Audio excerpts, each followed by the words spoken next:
Shavua Tov Umvorach. On va parler sur la paracha Hayisara. Donc on a lu ce Shabbat.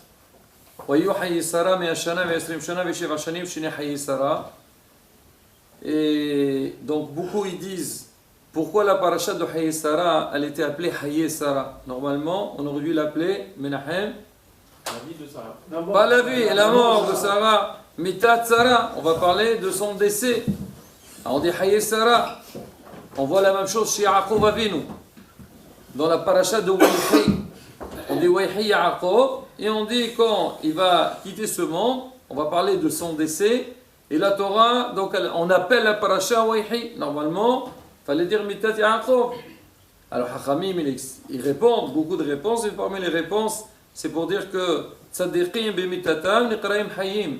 Donc au contraire, à partir du moment qu'ils ont réussi dans leur vie, alors ils ont fait des bonnes choses, alors ils sont, même s'ils nous ont quittés, alors on considère qu'ils sont vivants. Et là c'est pareil aussi pour Sarah et Menou. Torah dit Hayé Sarah. On va s'intéresser surtout sur l'explication de Rashi. Alors nous déjà, quand on lit Wayu Hayé Sarah, mais Ashana wa Esrem Shana ve Sheva Shanim Shina Hayé Sarah. On sent que la Torah, donc elle a trop détaillé. Combien? Elle a vécu 127 ans. 127 ans, pourquoi? Hayé Sarah, Mea Shana, Esrem Shana, Sheva Shanim. Pourquoi? Rashi, il répond à cette question.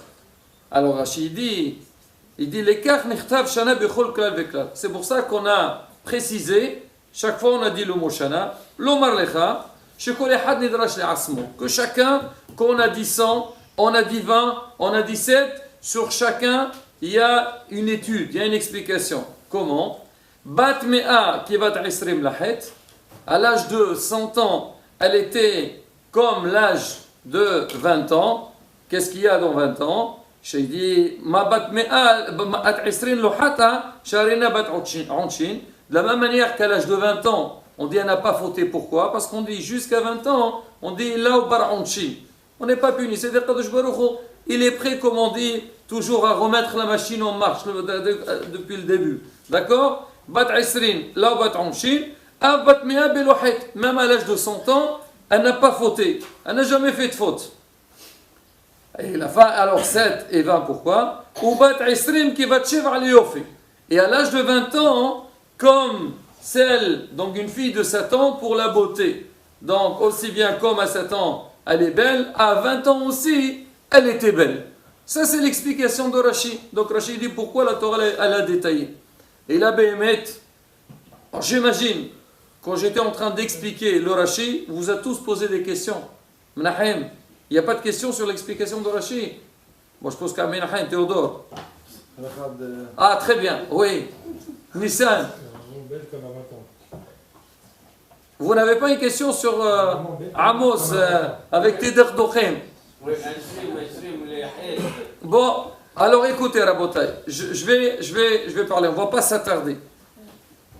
On a dit que quoi? On a dit à l'âge de 100 ans, comme l'âge de 20 ans. 20 ans n'a pas fauté Laobat Anshin, donc il n'y a pas de faute. À 100 ans, pareil, pour dire que c'était une tzaddiqat. Après on dit, et les 7 ans, 20 ans, elle était belle, comme 7 ans au niveau de la beauté. D'accord? Moi, personnellement, Hasbi Shalom, je ne contredis pas du tout Rashi. C'est sûr, on va essayer de voir ensemble de quelle manière, laisse-moi maintenant, comment expliquer, c'est quoi la kavana de Rashi? J'aurais fait la comparaison d'une autre manière complètement. Moi, qu'est-ce que j'aurais dit? J'aurais dit, à l'âge de 100 ans, comme l'âge de 7 ans au niveau du péché. Est-ce qu'un enfant à 7 ans, il fait des fautes? Il ne sait pas c'est quoi une faute.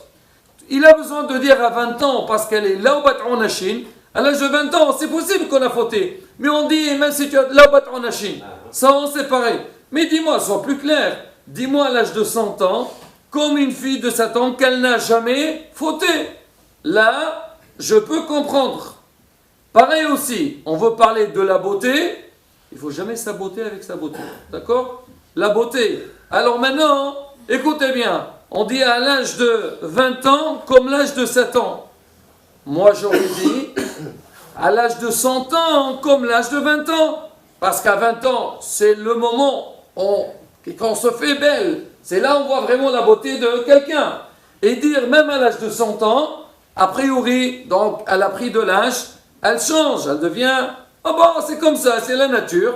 Elle est restée quand même belle. Et surtout, on a vu ça. Abraham a vu, quand il est parti avec Sarah, il lui dit, Atta yada'ti, maintenant j'ai su que tu es une femme, que tu es belle. Pourquoi? Il a dit, malgré qu'on a voyagé. Et aussi donc, ça fait, elle a pris de l'âge, et malgré tout, elle est restée belle. Alors normalement, il fallait dire, Batmea, à l'âge de 100 ans, comme l'âge de 20 ans au niveau de la beauté. Alors, Bémet, il faut comprendre. Pourquoi Rashi, il a pris cet ordre-là? Celui qui veut, on va dire, expliquer Rashi dans un sens simple, il va dire Rashi, c'est pas Hasbi Shalom casser la tête, mais Rashi, il a pris l'ordre de la Torah. On dit Me'a Shana, Aisrim Shana, Vesheva Shanim. Donc, on compare 100 avec 20, 20 avec 7. Rashi, il a fait une explication simple, sans se casser la tête. Mais malgré tout, nous, on va essayer de chercher ensemble. Certainement, si Rashi a fait cette comparaison, il y a un message derrière tout ça. Et c'est quoi le message? Sa question claire, je pense, tout le monde a compris. Alors maintenant, pour renforcer un peu plus notre question, on va revenir en arrière, à la fin de Parashat Noach. La Torah, elle nous dit comme ça. Voilà. Wa'iqah Abraham ve Nahor lahim nashim. Abraham et Nahor, ils sont mariés. Shem eshet Abraham Sarai, ou Shem esh Nahor Milka. La femme d'Abraham, elle s'appelait Sarai. Sarah à la base, elle s'appelait Sarai. Et Nahor, sa femme, elle s'appelait Milka. Bat Haran avait Milka ou avait Iska. La fille de Haran, le père de Milka et de Iska. Donc, au début, tu me dis Sarai, Milka. Après, tu me dis Milka, Iska. Ça a changé, on dirait Sarai et Iska. C'est la même chose, oui ou non? Regardez Rashi, qu'est-ce qu'il dit? Il dit Iska. Il va nous dire Iska, c'est Jessica chez eux, pas chez nous, chez eux. Bon, Iska, Zo, Sarah. Iska, c'est Sarah, c'est la même chose. Donc on a dit au début Sarah, et après on a dit Iska, on parle de la même chose. Alors maintenant, pourquoi maintenant, pourquoi on a appelé Sarah, elle était appelée, par là, s'il vous plaît, elle a été appelée Iska. Il dit, Al-Shem Shesocha Beruach HaKodesh, ou Sheakol Sochin Biofia. Pourquoi Sarah, elle était appelée Iska? C'est pas son vrai nom, mais on lui a accordé un autre nom. On a dit pourquoi Iska, le mot Iska, parce qu'Al-Shem Shesocha Beruach HaKodesh, parce qu'elle était, donc, c'est-à-dire le Ruach HaKodesh sur elle. Ruach HaKodesh, elle régnait sur elle. Sicha, se oindre. Elle, donc Ruach HaKodesh, elle était sur son visage. C'était quelqu'un, pour dire, c'était quelqu'un de très important. On l'a vu aussi dans la paracha, Hachem dit à Abraham, on dit parce qu'elle était plus forte qu'Abraham au niveau de la prophétie. Donc, pourquoi Isra? Il y a le mot Iska Socha, c'est que Ruach HaKodesh est sur elle. Deuxième explication, Wishakol Sochin Beyofia. Tout le monde, donc, était émerveillé. Donc on voyait un petit peu la beauté de Sarah, c'était une femme très belle, Sarah Imenu. Et là encore, Rabotai, une grande question. Moi, quand je vais donner un nom à quelqu'un, d'accord? On va dire un surnom. En général, on va donner un nom par rapport à ses actions. Même s'il a un nom, on va lui rajouter un autre nom. D'accord? Il y a beaucoup de gens, comme on dit sur Moshe Rabbeinu, on a dit là 7 noms, chaque nom on a donné un sens par rapport un événement de la vie. Maintenant, Sarah Imenu, elle s'appelle Sarah, mais il a donné encore un autre nom, Iska, par rapport à quelque chose. On voit qu'on a donné deux explications qui sont complètement contradictoires. Au début, on parle de quoi? Sochin Beruach HaKodesh. On parle de sa grandeur qu'elle avait, Ruach HaKodesh. Donc, Ruach HaKodesh, c'est quelque chose de quoi? De Kadosh. D'accord? Et après, qu'est-ce qu'il me donne comme explication? Tu sais pourquoi elle s'appelle Iska? Parce qu'elle était très belle. Mais dis-moi que tu me parles de beauté maintenant. Moi, je parle d'une femme. Si tu veux parler de Sarah pour dire que c'était une femme exceptionnelle, donc une femme qui avait Ruach HaKodesh, arrête-toi là. Qu'est-ce que tu me parles de beauté? Quel rapport la beauté avec Ruach HaKodesh? Donc deux noms qui ont l'air d'être complètement contradictoire. Donc, Bémet, il faut comprendre aussi. Là, ça a l'air qu'on dirait à quelque chose de spécial pour la beauté par rapport à un petit peu un lien entre la beauté et l'Akdoucha. Alors, comment on va comprendre? Alors, beauté, on va essayer d'expliquer ça avec une notion. Il y a, c'est marqué, on sait très bien que l'homme, il est composé par 4 matières. C'est quoi les 4 matières? Tzvi. Le feu, l'eau, l'air et la terre. Hazak ou Barour, très bien. Donc on dit on est composé, donc par 4 matières, c'est quoi? Le feu, l'air, l'eau et le sable. C'est quoi ça? Alors on dit en fait ces 4 matières avec lesquelles l'homme il a été créé, chacune elle agit sur l'être humain pour se conduire de telle et telle manière. On dit les midot, ils viennent de là. Et on explique. On dit, c'est quoi le feu? À quoi quand on a le feu, ça donne quoi? Le esh. Non, on dit esh. Alors il y a beaucoup d'explications. Il y en a qui disent le feu, ça donne la ga'ava. Ça donne la ga'ava, l'orgueil. L'homme, comme il a, donc on dit, voilà, il se chauffe très vite, il devient l'orgueil. On dit en général, tout le monde, quand on parle de feu, on parle de la colère. On dit pourquoi l'homme, il est coléreux? D'où vient la colère? La colère vient de la ga'ava, de l'orgueil. Pourquoi tu t'énerves sur lui? Tu dis, oh là là, qu'est-ce qu'il a fait ce monsieur? C'est-à-dire comme si pour toi tu fais pas ça, lui il fait, lui il est tordu. Il sait pas, donc ce qu'il fait c'est n'importe quoi. Donc la colère qu'on a, elle vient d'une ga'ava, vient d'un orgueil. Et là, comment on arrive à avoir donc cet orgueil? À travers le feu qu'Hachem il a mis en nous. Après on a dit quoi? On a le ruah, l'air. On dit c'est quoi l'air? Alors donc quand quelqu'un on dit raconte beaucoup de choses, qu'est-ce qu'on dit chez nous Théodore? C'est un quelqu'un qui parle beaucoup, qui dit n'importe quoi. Exactement. C'est de l'air vide. On dit tout ce qui est sheker, hanifout. Donc toute chose qui est liée avec la parole, la mauvaise parole, vient de l'air qu'il y a chez nous. D'accord? Donc cet air-là, voilà, il raconte. On dit c'est du vent ce qu'il raconte. C'est des fois c'est du vent. Pourquoi tu dis que du vent? Ben, le vent il passe. Lui aussi ses paroles c'est comme du vent. Ça c'est la deuxième chose. Troisième chose c'est quoi? On dit maïm. Jams. L'eau. Qu'est-ce qui fait l'eau chez l'homme? Écoutez bien. On dit que les plaisirs qu'on a, donc comment l'homme il a les plaisirs, d'où ça vient? C'est quoi qui pousse l'homme à chercher les plaisirs? On dit avec l'eau. Et c'est pour ça, Rabotai, dites-moi, quand vous allez dans un hôtel, on va dire classe, 5 étoiles, quand vous arrivez, la première des choses, qu'est-ce que vous voyez? La salle de bain. La salle de bain, pas que tu c'est l'opéra. Donc on voyait le jet d'eau. Pourquoi le jet d'eau? Après on arrive à la piscine, Gad. Après on arrive à la piscine. Écoutez-moi, Hacham, écoutez-moi bien. Écoutez-moi bien. Dès que tu arrives, la première des choses, on essaye que ça soit dans les hôtels ou que ce soit dans les endroits même publics, qu'on veut que les gens ils arrivent, on met de l'eau. D'accord? Pourquoi? Ça fait plaisir. Quand vous arrivez à l'accueil, vous allez faire le... Comment on dit? Le check-in. Tu vas entrer dans l'hôtel. S'il vous plaît, quelle chambre vous me donnez? Je veux vue mer. Oui ou non? Nahen. Toujours vue mer. S'il n'y a pas la mer, vue... Piscine. Grand-mère. Non, piscine. Alors, d'accord, sinon tu veux piscine. C'est-à-dire quoi? Toi, tu veux que... Toi, tu vas en vacances. Tu veux avoir le calme, tu veux le plaisir. Il donne la bouteille d'eau. Regarde, justement.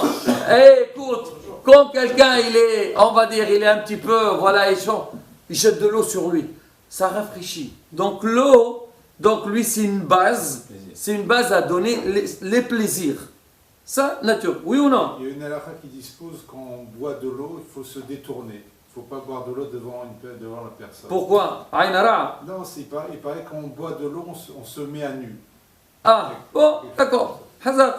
Mais en tous les cas, on dit que l'eau qu'Hachem il a mis en nous, donc c'est une source de recherche de plaisir ou d'avoir du plaisir. Maintenant, la quatrième, c'est quoi? C'est quoi la quatrième, on a dit? La terre, le sable. On dit c'est quoi? La hawa, on a dit non, c'est le vent. On dit le sable, c'est quoi? On dit ça, hazat, deux choses. Première chose, c'est atzvut, la tristesse.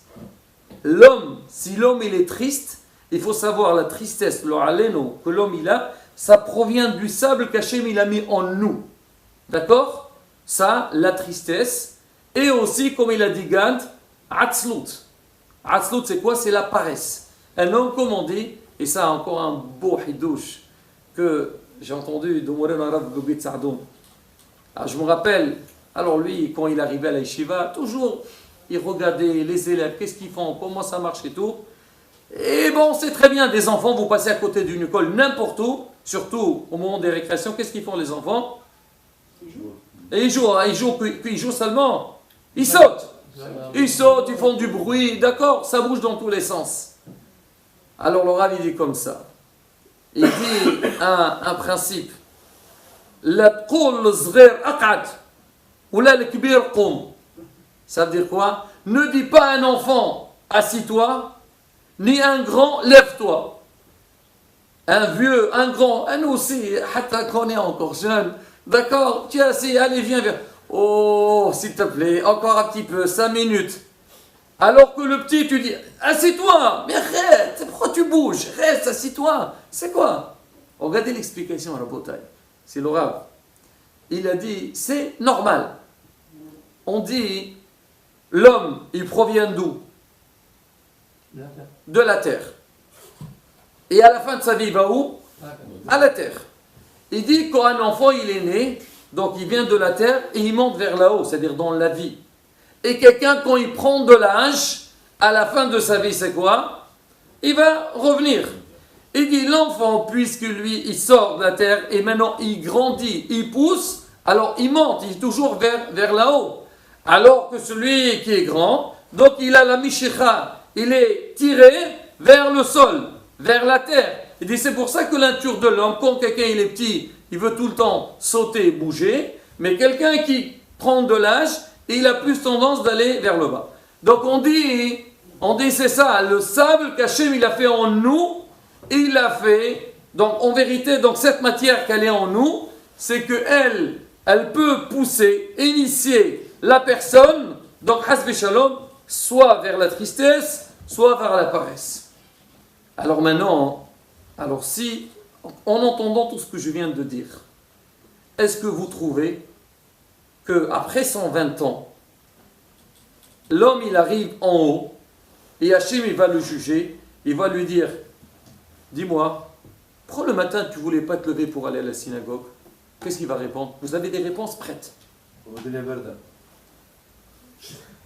Moi j'ai une réponse. La réponse est simple. Hachem, tu as mis en nous le sable. Tu as dit le sable il met la paresse. Je suis paresseux. Oui, je suis paresseux. Pourquoi tu es paresseux? C'est pas de ma faute. C'est toi qui m'as créé. Tu as mis en moi quelque chose qui fait en sorte que je suis paresseux et que j'ai pas envie, je suis pas comme on dit, d'accord, j'ai pas envie d'aller vers l'avant. Pourquoi tu es coléreux? C'est de ma faute. C'est la faute de qui, Nissan? Du feu. Du feu. C'est pas de ma faute.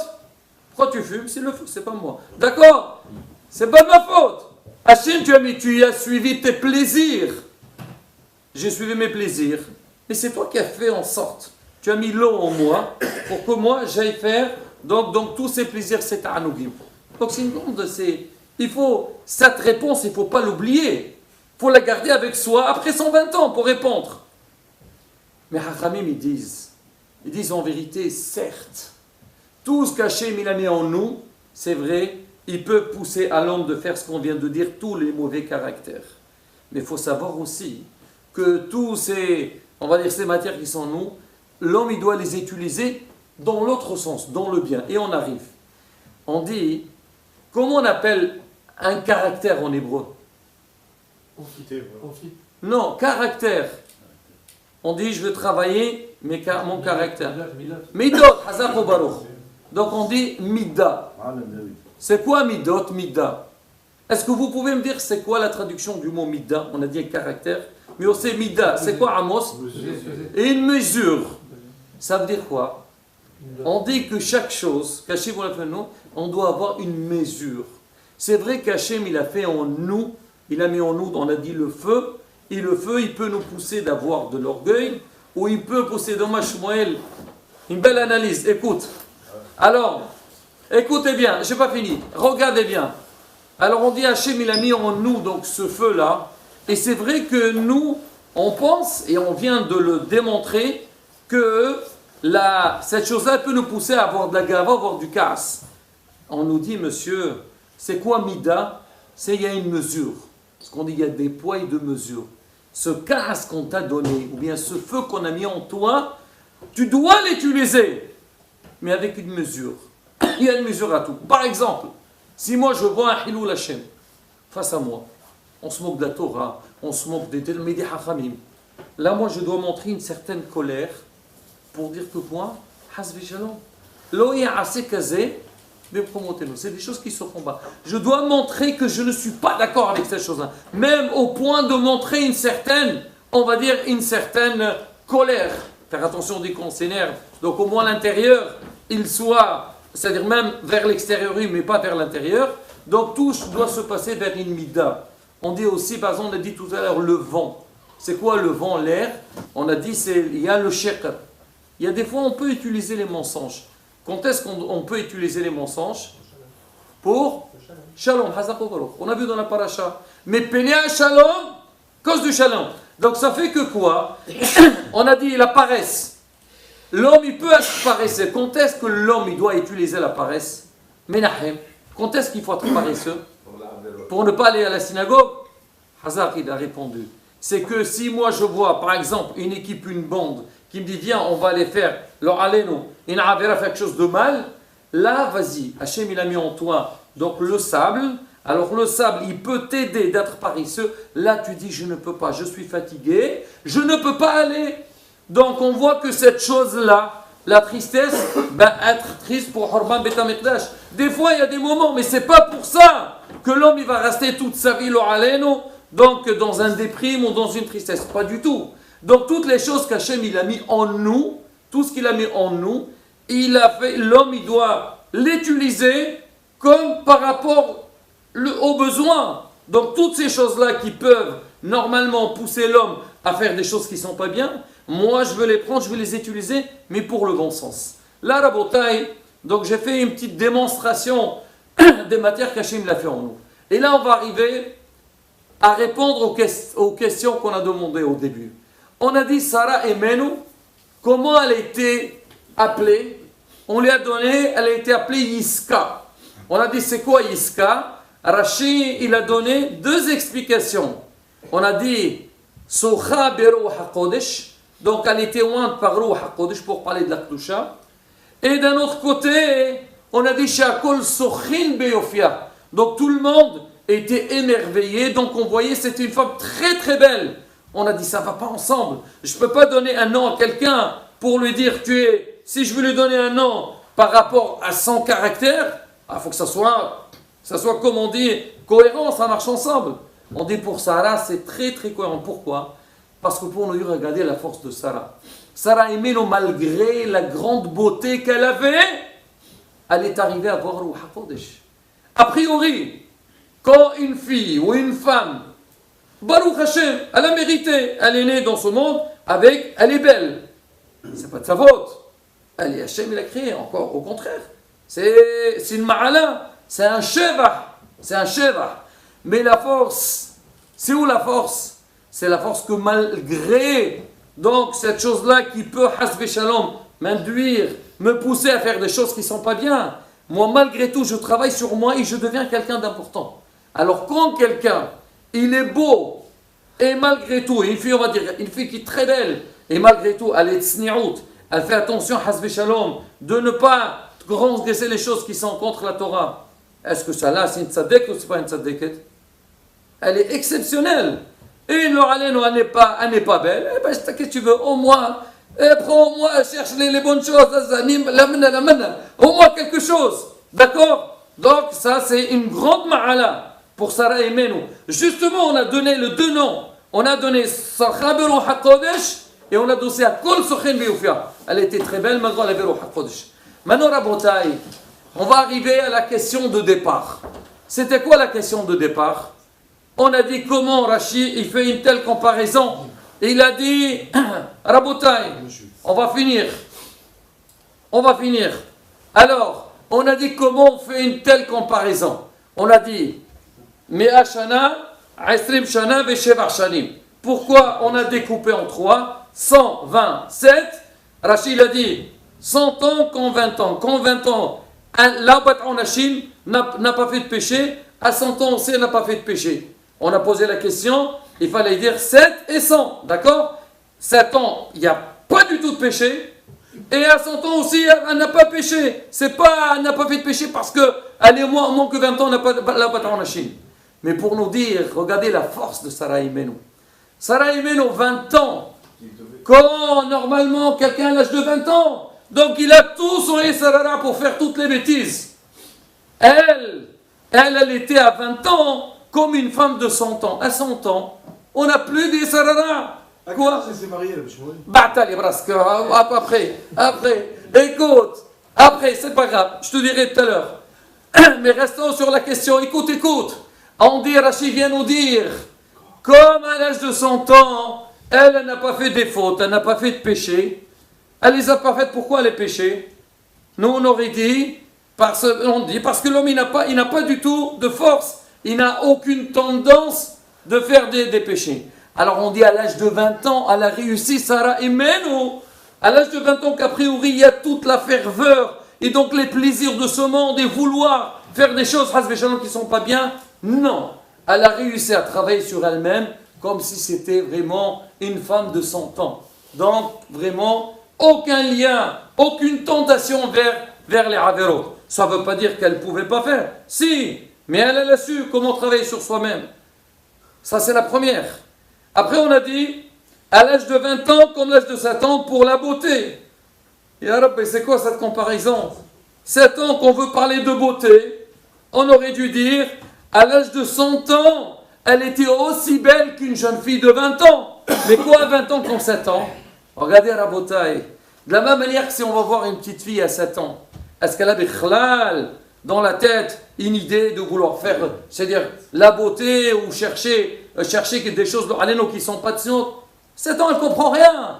On dit qu'elle, à l'âge de 20 ans, comme une fille de 7 ans. Ça veut dire quoi comme une fille de 7 ans? C'est qu'elle ne cherchait rien du tout. À 20 ans, elle aurait pu se montrer, elle aurait pu montrer sa beauté et tout, mais non, comme une toute petite fille qui est jeune, 7 ans, qui n'a rien du tout. Et on dit, Bémet Hakamim explique, on dit, et tout le monde peut le témoigner, on dit, c'est quoi la vraie beauté de quelqu'un? Dites-moi, on peut voir quelqu'un de très beau, mais quand on voit un petit enfant qui est beau, est-ce qu'on l'admire plus quelqu'un qui est grand et qui est beau ou pas? C'est vrai, la beauté d'un grand, elle peut être attirante et tout ce que vous voulez, mais tu vas voir une beauté sur un enfant, donc c'est comme on dit, c'est quelque chose de encore plus beau. Et c'est ça la vraie beauté. Alors on dit, c'est ça que la comparaison. C'est 20 ans comme 7 ans, pour dire que Sarah Imenu, donc même qu'elle était à l'âge de 20 ans, elle n'avait pas ce problème-là, Hasve Shalom, de penser à des avérotes ou chercher ou bien montrer sa beauté comme une fille de 7 ans. Donc, on peut bien expliquer cette idée de Sarah Imenu. Et ce que Rachid a expliqué, c'est pour nous dire que c'est ça la force. La force de Sarah Imenu, c'est que ça soit je suis dans une situation que j'aurais pu faire des choses, alors je peux être tenté à faire des choses qui ne sont pas bien. Pas du tout. Alors on a dépassé toutes les limites et tout passe à côté. Et c'est ça, Raboudin, c'est un grand message. On dit Sarah Imenu, on l'appelle Sarah la mère, l'éducatrice. Quoi l'éducatrice? Elle a su transmettre. Dans la Torah, alors pour ceux qui savent, on a lu les parachiotes. Est-ce qu'on a vu Sarah parler une fois dans toute la Torah? Amos, toi tu lis toutes les semaines la paracha. Est-ce qu'on a vu Sarah parler? Oui, elle a rigolé. C'est vrai qu'elle s'est allée quand la Shoméa, il s'arrête vite. Alors, il y a ça, c'était par rapport à ça. Mais sinon, on l'a vu une fois. Quand on l'a vu chez Abraham, il a dit, écoute, Ishmaël, je ne veux pas qu'il reste avec mon fils. Garesh Amazot Vetbena, qui l'oïrash ben Amazot et ben Ishaq. Ça ne m'intéresse pas. Ça ne m'intéresse pas. Ça ne m'intéresse pas qu'il reste avec. Donc c'est quoi? Donc le modèle. Tout était, comme on dit, en cachette. Tout le travail de Sarah et Menou, c'était avec tout était sur ses épaules. Mais comme on dit, avec la discrétion. Tout était. Mais là, quand il a fallu agir, il fallait parler. Elle a vu que Hasbe Shalom, son enfant, il peut être perturbé, il peut être influencé par Hasbe Shalom, quelqu'un de mauvais. Là, elle agit et elle tape très fort. Voyez, Abraham n'était pas content. Quoi? Comme ça? De Sarah. Quand Sarah lui a dit Garesh Amazot Vetbena, renvoie-le, ça l'a dérangé Abraham. Après tout, c'est son fils. Et Aras, c'est sa femme. Alors il appelle la chaîne. Il dit Qadoush Baruch, qu'est-ce que je fais? Il dit Quoi la shirtum alaycha Sarah shema. Tout ce qu'elle te dit, Sarah, tu le fais. C'est ça qu'on respecte la femme, le chemin. Ah, voilà, il n'y a que ça qu'il a.